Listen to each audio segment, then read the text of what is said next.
16 তারিখ রংপুরে পুলিশের গুলিতে বেরোবি শিক্ষার্থী আবু সাইদ সহ সারা দেশে সংঘর্ষে 6 জন নিহত হন। এরপর সকল শিক্ষা প্রতিষ্ঠান বন্ধ ঘোষণা করে সরকার। এরপর 17 জুলাই 16 তারিখের সংঘর্ষের জেরে আহত আরেকজনের মৃত্যু হয় সেদিন। সকাল থেকে ঢাবি ক্যাম্পাসে বিপুল সংখ্যক পুলিশ ও বিজিবি মোতায়েন করা হয়।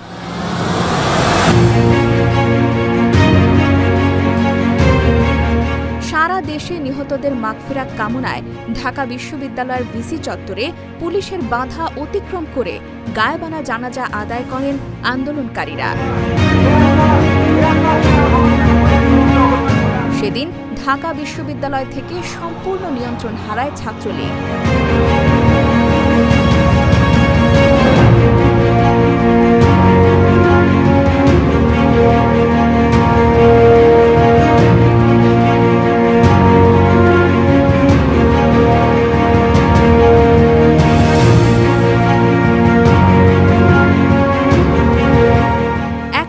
পুলিশ আন্দোলনকারীদের ওপর হামলা চালায়।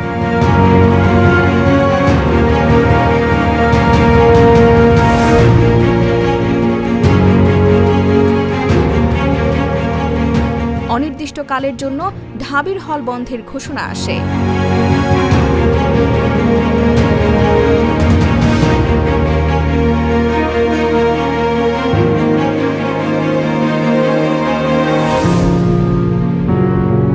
সন্ধ্যায় জাতির উদ্দেশ্যে ভাষণ দেন তৎকালীন প্রধানমন্ত্রী শেখ হাসিনা। এই কোমলমতি শিক্ষার্থীদের আন্দোলনকে ঘিরে যে সকল ঘটনা ঘটেছে তা খুবই বেদনাদায়ক ও দুঃখজনক। অহেতুক কতগুলি মূল্যবান জীবন ঝরে গেল। আপনজন হারাবার বেদনা যে কত কষ্টের তা আমার থেকে আর কে বেশি জানে।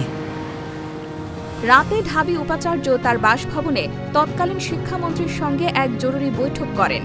বৈঠক শেষে সাংবাদিকদের এড়িয়ে যান তিনি।